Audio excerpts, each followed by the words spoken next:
Also, we want to welcome Mario Sacasa. He's here today with us in our house. Mario, thank you for coming. I know it's a difficult time right now, so you just decided to come over here, taking the risk, by the way, taking the risk. Right now, everything is a risk. Well, thank you for the invitation. I think, like we're saying, these are the times we're living in. We can't go against the waters, so it's best to adapt, take the precautions, but we can't stop. We can't stop creating. We have to keep moving forward, So here we are. All right, so let us go immediately to questions that they have sent me, they have uploaded. And there's a lot of people writing, a lot of people were asking questions. I had people asking 11 questions. I'm like, I want to know a lot about Mario. I'm like, all right, I'll just choose some of the good ones. Let's start with, this is Estela, Weddy, Karen, Wilmer. There's a lot of people asking, Katioska, Michaelin, Catherine, and Abril asking these similar questions. All right, why did you decide to start singing? I mean, how was this decision made? How did you decide, and when did you know you wanted to be an artist, you wanted to be a singer? I think for me, as a child in Nicaragua, my first memories when I was about 4 was there was always a guitar in the house. My father plays and sings guitar, and I saw the power of just how a piece of wood with 6 strings could hold the attention of an entire room. And when the guitarreadas would stop, I would go up and I would hear the vibration. I like to feel the vibration of the guitar. So I didn't start playing at 4 years old, but I would have to say that was maybe what sparked in me the love of music. I started to play when I was 12 years old, and by the time I was 12, I was in the United States. And I have to be honest, it was rock and roll that made me say I want to play electric guitar. Like classic rock and roll, or just like hard rock, or how was it? It was Johnny B. Good, Chuck Berry,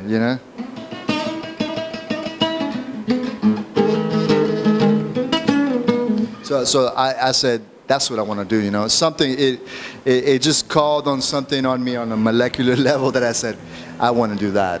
Do you think you're like a singer? You're more of a musician? I'm a guitar player first. I started with the guitar. I started singing because when I started writing my own songs, songs were born with lyrics, and I said, well, who else is going to sing them? So I started singing because I write songs. I played in bands, and I would do maybe the backup vocals, But I sing because I write the songs, but I consider myself first and foremost a guitar player, and I often say I express myself better on my instrument than singing. What's your creative process? How do you write music? How do you write lyrics to this? I mean, what comes first? Is it rhythm? Is it the music? Is it the lyrics? For me, a lot of times is the melody. The melody comes first, and some songs are born, they don't need lyrics. The melody says it all, so that's an interesting thing to understand. The melody comes first for me, and then I decide, is this going to have words, or is this going to just be, is it going to transmit something without words? Some of my favorite music in jazz and blues and classical music has no words, so I'm open to that. But sometimes I'm always open to a certain phrase. I hear something on the street or something, and I do jot it down, because that could be the spark for a song, a way of saying something. Quick story, we were on our way to Tola Rivas for a concert with a band, and we were running out of gas, out of diesel. And we're like, man, there's nobody, it's dirt roads. Everywhere we'd stop, they said, we only have gasoline, there's no diesel. Damn. So when we were finally getting to Tola, all of a sudden, all we saw were, aquí hay diesel. I was like, yes, thank God. And there was also a lot of pigs, crossing the street. So we were running out of gas and having to brake, and we were running out of gas. So I said, we got to do a song called, Pork and Diesel. Like a funk, like a chancho diesel. So we started laughing and saying, maybe like just a funky, and people would be like, what the hell does that mean? Pork and diesel, or chancho diesel. But we would know, the band would know, so I guess what I'm getting at is, music for me comes out of real life experiences. So for me, the creative process, you have to live, you have to go out, you have to, and that's what's going to spark the melodies and the songs. I don't think we can, given these times. But I don't think we can lock ourselves in our homes and you know, you have to go out and live. You have to get your heart broken. You have to get hurt. You have to, you know, just sometimes it's good to put the guitar down and go out and live. And then when you pick it up, something will come out. Do you think music is equal to poetry? Do you think the lyrics are poetry?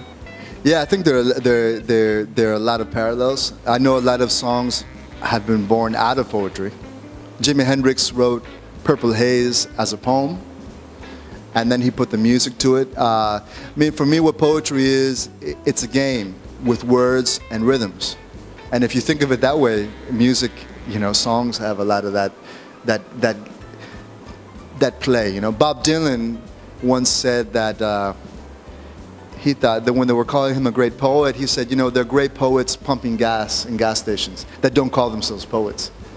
And in Nicaragua, we can say that as well. There is poetry everywhere in Nicaragua, in the mercados, you know, on the street, and it's people who just have a way to rhyme and play with words and rhythms, but they would never consider themselves poets, you know, and they've never studied it. But to me, that's poetry. So the question is, what inspires you? Oh man, like I said, it's beautiful to be able to inspire. Not only from beautiful things, but from difficult things. You know, that's one thing I think as an artist, we have that ability to transform or channel situations and make something constructive out of it, something positive. Be it just for yourself, or you can share it with everybody. So I'm open to inspiration from, you know, from wherever it may come. You have to be ready for it. Diana asked us, what's the weirdest thing that has ever happened while working on a song or while singing a song, I guess? Oh, okay, that's a good question then. Okay, this has happened to me. Always, this is good advice for all the musicians. Whenever you go on stage, you know, always check your guitar that it's in tune, that's in tune. Because in a place like Nicaragua, you can be in air conditioning, tune it. But if the venue is outdoors, the weather will change your tune. So one time I had the guitar tuned, and then I went up on the stage, and it was one of my first big performances here in Nicaragua in La Casa de los Mejigadoy. Don Carlos Mejigadoy was in the audience, and I went up there, and I start singing my song, and the guitar was out. It was out, you know, out of tune. So you say, what do? You know? Do you torture people for 2 minutes, 3 minutes, or do you stop? Which is also very embarrassing, you know? Well, I got through it by using my ear to see what note was really out of tune, and then you avoid it. You step around it. So these are tricks you could use as a guitar player, you know? If this is the chord, but this note is out, so you just kind of play. You try to get around it, and you know, son maña, como like they say, they're tricks, but it happens. It happens to the best, you know. This guitar here has 5 strings right now. It should have 6. But do you still use it, or this is just for the interview? No. I lost a string this morning before the interview, but you know, the show must go on. You know, limitations sometimes are a good thing, you know. But yeah, things happen, you know, and the thing is, how do you handle them? That's the secret to me. Things are going to happen. How do you react? That's the key. Tiffany asked us, have you ever thought on giving up as an artist? Never. Because for me, being a musician is something very personal. Outside of being a professional job or work, being a musician to me, or being an artist, has been salvation for me personally. Even if I stopped performing, I would never. What it does to me, it's been my psychologist. It's been, you know, just a friend over the years, and this began when I was 12. You know, when I think the guitar has been salvation for me, because I think it also avoided me from going down other paths that may have been maybe dangerous, and I would channel all that into getting better at my guitar. So I don't think I'll ever let it go. Artists say that all their songs are like their babies. and they don't have a favorite one. I have to ask you, do you have a favorite song that you like to sing or that you recorded? That's what Emily and Maria Fernanda asked. What do you think is like the best song you have released or you have recorded? Do you have a favorite song? Well, right now, I think this may be true for more artists. The song I just finished, my most recent song that I just finished recording, it's called Dibujando tu Melodía. I'm going to release it next month. That right now is where my heart's at. That song is a photograph of how I feel. But I do have some favorites, songs that the audience always asks.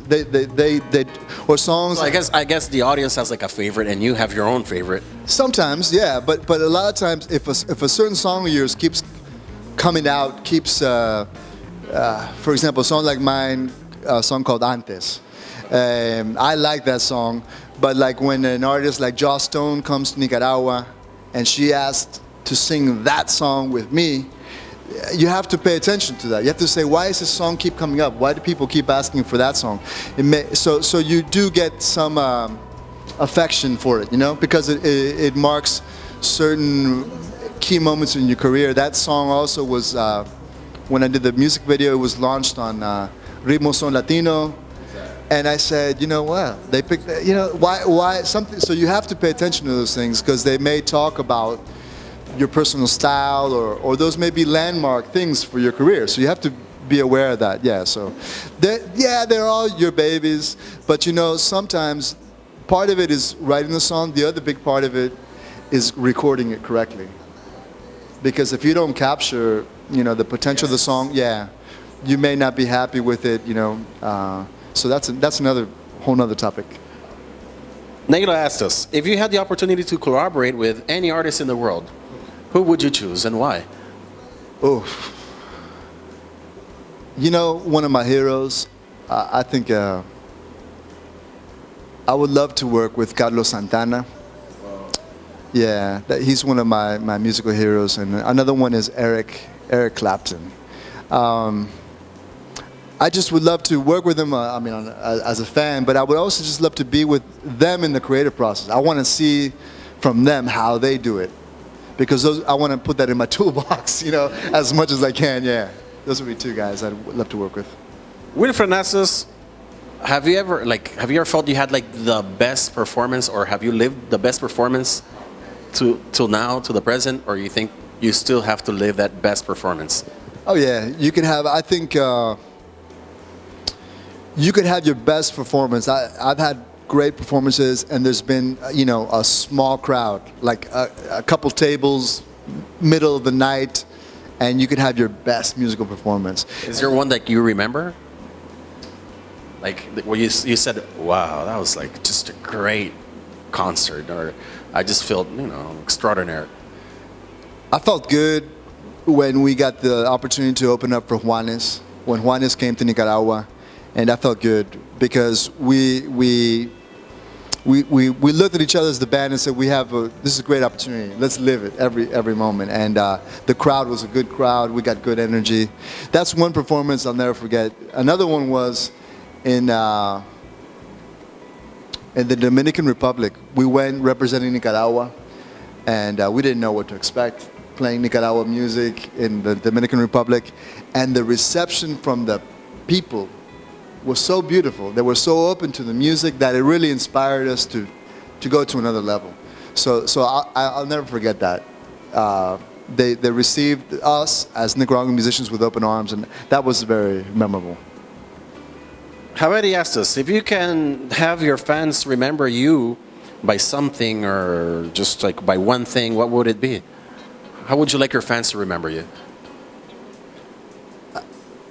I would love to be remembered that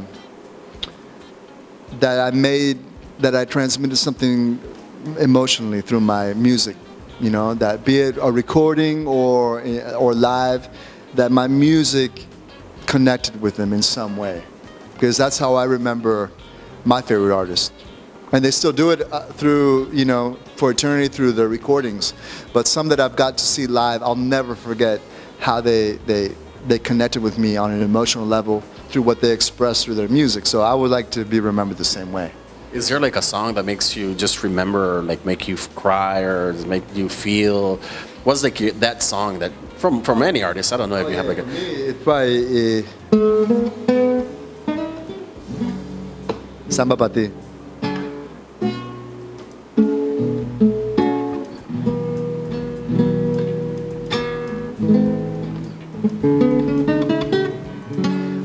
I love that song, and again, has no lyrics, but it says a lot. And if I'm feeling kind of down, kind of blue, it always works. I put that song on, and it just hits me on a certain level. And I usually include it in my concerts too. I love that song. It's Samba Pa' Ti by Carlos Santana. It's beautiful. Karen asked us, have you ever created music from a book or a movie, got inspired by it? Can you say which one, if you have, or just you don't use maybe books or movies to get inspired? Well, what type of things like inspire you? I know you told me like life itself, but I guess they're asking about specific books or movies. That's a good question. Yeah, absolutely. Sometimes it could be indirect. You could read a book or watch a film, and then the next day, that's going on in your subconscious, and it comes out through your guitar, and you do. But yeah, I'm inspired visually. So if I see a film I like, I appreciate the cinematography. I appreciate the scenes, the spaces in between the dialogue, the silence, and absolutely. Actually, I've done music for documentaries, and I've enjoyed that process because it's the fusion of those two worlds, you know, and I like to do more of that. But oh yeah, absolutely. I sometimes am aware, like in a Quentin Tarantino film, how the dialogue goes and how he lets his actors just, you know, take their time, and there's like space of silence, you know, and I do incorporate it into my music. Sometimes think, is silence part of? Oh yeah, silence is as important as the notes you play, and I've always been aware of that. It's more what you take out, you know, the composition, than what you need to keep putting on top of it. And I've also been inspired by not only films and books, by other artists, sculpture. Henry Moore was a great sculptor, and his sculptures have these great voids, these great holes in them, and they're massive iron sculptures or marble, but the holes, you know, just give it as much movement and weight as the mass. So I always think about that in a song. I have my Dibujando tu Melodía, which goes like this. Originally, it goes like this.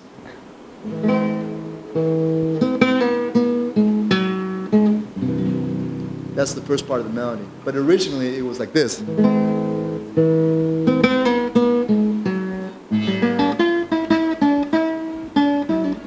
And I said, wait a minute, you know, take your time. So I cut that second part out. I left the first part with the space, and then I brought in that second part later on, like a conversation. You know, like if you're talking to your girlfriend, you know, you're a new girl, you don't want to, you know, just tell her all about your life like in the first minute, you know? You just take your time, man. Yeah, you don't want to give it all up, You don't right? want to give it all up, man. Yeah. Okay. Is there a song you regret having written? You're like, that's like. Go look for it.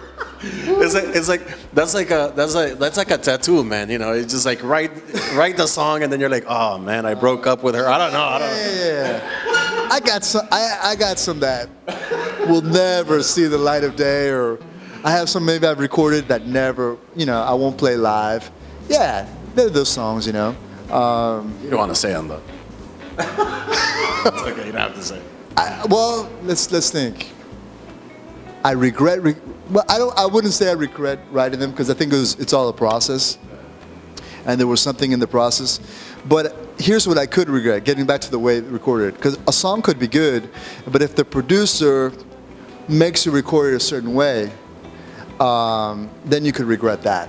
So, example, if It's not your baby. It's like if I say, listen, I got a song and it's, you know, it's inspired kind of in a Cuban feel, but the producer says, okay, bring in the trumpets, bring in, you know, bring in the rumba, and then you're not a rumba artist. You could have regrets, you know, and you say, maybe I shouldn't have recorded it that way. You always have to find the best way to record a song, because if a song's good, it can handle different ways. A ballad, it could be recorded as a rock song, you know, but it has to be good as a song. But you could get tangled up in and recording something the wrong way. Weddy asked us, is it difficult to succeed in Nicaragua as an artist? I think it's it's a difficult profession anywhere. In Nicaragua, my advice and it's what I see in new generations of artists is diversity. A lot of artists in Nicaragua, we have to be, our own promoters, our own managers, our own graphic designers, So that's a good thing, Have a lot in your toolbox, I'm sure a lot of artists here can relate to me. They negotiate their own contracts. My advice would be bring something new to the table, If you could study something else, bring it into your art. And as a great artist told me once, as long as you're in arts, that's a good thing because you could diversify in giving music classes, production, other things, but you're still in the world of the arts, But it is difficult. I think one thing I've learned in Nicaragua as an artist is you create your momentum. Don't wait for the call. Create your momentum, Make your projects. Create your projects. Because I've heard the argument of, Nicaragua's so hard, there's no sponsorship. So what does that mean? You're gonna hang up your boots? No, you gotta. It's in a way, it's always been like that. A lot of the great painters who were more vanguard, they were shunned by the society because they were not classical painters. So they created their own movements. They created their own galleries, and I think that's the spirit. Make it happen, and it's always going to be hard. I'm going to give you the last question. Imagine your life was a book. What do you think would be the title of this book? It's a good one. It's a good question. Your life is a book. My life is a book. What would be the title of that book? How would you summarize that? You know what? It may be Bridge to Blue. Bridge to Blue. Because bridges, I feel my life since I was young, there's been a theme of movement. And, stronger than me. And a bridge is symbolic. It can take you, from one place to the next, but a bridge also connects. So I think my life, my book would be called Bridge to Blue. And blue, not as necessarily the blues, not something negative, but blue is, it's the sky, is the water, it's things that connect us too. So yeah, Bridge to Blue, that would be the name of my book. That was a great title. All right, man. Thank you, Mario, for... Yeah, we have to just there we go. Be safe. All right, guys, have fun. Thank you, Mario, for being with us today. Till next time. Hola, soy Mario Sacasa y le mando un saludo al canal Orgullo Nicaragüense.